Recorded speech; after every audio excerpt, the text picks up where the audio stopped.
اور بچے کو لے کر معاملہ یہ ہے، کہا کون ہے وہ جو گناہگار ہے اور یہ 2 مہینے کا بچہ کس کا ہے؟ تو وہ عورت کہنے لگی، بادشاہ سلامت سے کہنے لگی، آپ مانو گے نہیں؟ کہا کیسے نہیں مانا جائے گا؟ یہ انصاف کا دربار ہے، تم بتاؤ تو صحیح۔ تو کہنے لگی، حضور جو آپ کے پیر ہے نا، جن کی آپ غلامی کا کب بھرتے ہیں، یہ انہی کا بچہ ہے۔ معاذ اللہ، وہ جو ہے باختیار کافی پر الزام لگا رہی عورت، وہ کہہ رہی ہے جو 2 مہینے کا بچہ میں لے کر کے آئی ہوں، یہ انہی کا بچہ ہے۔ اور وہ تہجد کے بہانے میرے گھر آیا کرتے تھے، ہر رات کو، ہر روز تہجد کی نماز کے بہانے میرے گھر آیا کرتے تھے۔ اس عورت نے جو ہے بادشاہ کی عدالت میں یہ مقدمہ رکھا اور یہ دربار میں سنایا۔ جب 4 گواہوں سے پوچھا گیا کہ بھائی تم نے کیا ایسا دیکھا ہے، تو 4 گواہوں نے کہا ہاں، ہم نے باختیار کافی کو جو ہے تہجد کی نماز کے بدلے میں، تہجد کی نماز کے وقت، تہجد کی نماز کے حوالے سے ہم نے اس عورت کے گھر میں جاتے ہوئے دیکھا ہے۔ یہ 4 گواہوں نے گواہی دی ہے۔ اب بادشاہ سلامت جو بادشاہ شمس الدین التمش تھا، وہ غنی نواب کو باختیار کافی کا مرید تھا۔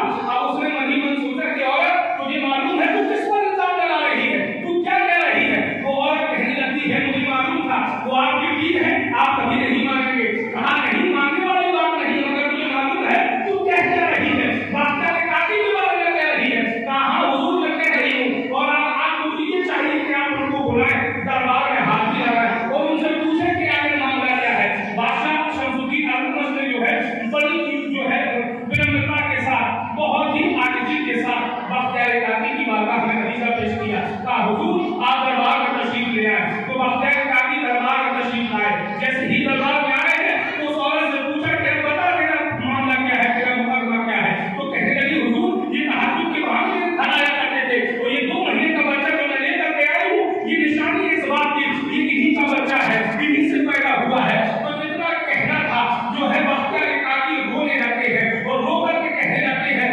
شمس الدین التمش سے کہنے لگتے ہیں۔ تو شمس الدین التمش نے کہا حضور آپ کا کیا کہنا ہے، آپ اپنی صفائی میں کچھ کہنا چاہیں گے؟ تو باختیار کافی کہتے ہیں التمش بادشاہ سے کہہ رہے ہیں مجھے 3 دن کا وقت چاہیے ہے۔ کہا ٹھیک ہے حضور آپ کو 3 دن کا وقت چاہیے، ٹھیک ہے آپ 3 دن کے بعد اپنے بارے میں بتا دیجیے گا، صفائی دے دیجیے گا۔ اتنا کہا شمس الدین التمش نے، وہ عورت کہنے لگی ہے بادشاہ سے کہ تم اپنے پیر کو ہٹانے کی فراق میں ہو، تم کو 3 دن کا وقت اس لیے دے رہے ہو تاکہ تمہارا پیر بھاگ جائے اور مقدمہ ختم ہو جائے، میرا کوئی فیصلہ نہ ہونے پائے۔ بادشاہ التمش نے کہا خاموش، عورت تجھے نہیں معلوم ہے تو کن کے بارے میں بات کر رہی ہے؟ 3 دن کا وقت لے کر کے باختیار کافی اپنی جھوپڑی میں آتے ہیں اور رونے لگ جاتے ہیں، اور رو کر کے جو ہے جیسے یہ رونے لگتے ہیں تو روتے روتے نیند آ جاتی ہے، نیند آتی ہے تو سو جاتے ہیں۔ جب سوتے ہیں تو خواب دیکھتے ہیں، اور خواب میں کیا دیکھتے ہیں کہ غریب نواز معین الدین چشتی حاضر ہو گئے۔ سبحان اللہ، آپ کے پیر ہیں، آپ کے مرشد ہیں،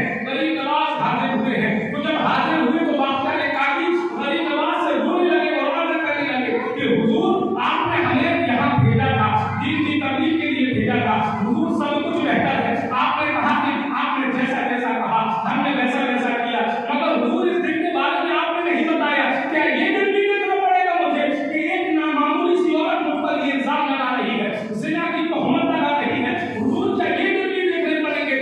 یہ خواب میں کہہ رہے ہیں، اور کون کہہ رہے ہیں؟ باختیار کافی کہہ رہے ہیں۔ غریب نواز خواب میں آئے ہوئے ہیں پیارے، باختیار کافی کی آنکھ کھلی ہے تو بیدار ہو گئے۔ جب بیدار ہوئے تو التمش کے دربار میں پھر آئے ہیں۔ التمش کے دربار میں آئے تو آنے کے بعد جب جانے لگتے ہیں نا تو التمش کہتا حضور میں نے آپ کے لیے سواری کا انتظام کر دیا ہے، اب آپ پیدل نہیں جائیں گے، سواری سے جائیے۔ تو جانتے ہیں باختیار کافی نے کیا کہا؟ کہا التمش اب میں سواری سے نہیں جاؤں گا، جب میں آیا کرتا تھا اس سے پہلے تو سواری سے آتا تھا، سواری سے جاتا تھا، میں تمہاری پیر کی حیثیت سے آیا کرتا تھا، آج میں پیر کی حیثیت سے نہیں ملزم کی حیثیت سے تمہارے دربار میں آیا ہوں، اب میں سواری میں نہیں جاؤں گا، پیدل ہی جاؤں گا، پیدل ہی جاؤں گا۔ یہ باختیار کافی رحمۃ اللہ تعالی کہہ رہے ہیں۔ عزیزان ملت اسلامیہ، خواب میں غریب نواز نے کہا اے باختیار پریشان نہ ہو، گھبراؤ نہیں، تم جاؤ، اسی دربار میں 3 دن کے بعد آ جاؤں گا۔ خواب میں کہا ہے، بیدار ہوئے تو کہا کوئی نہیں ہے،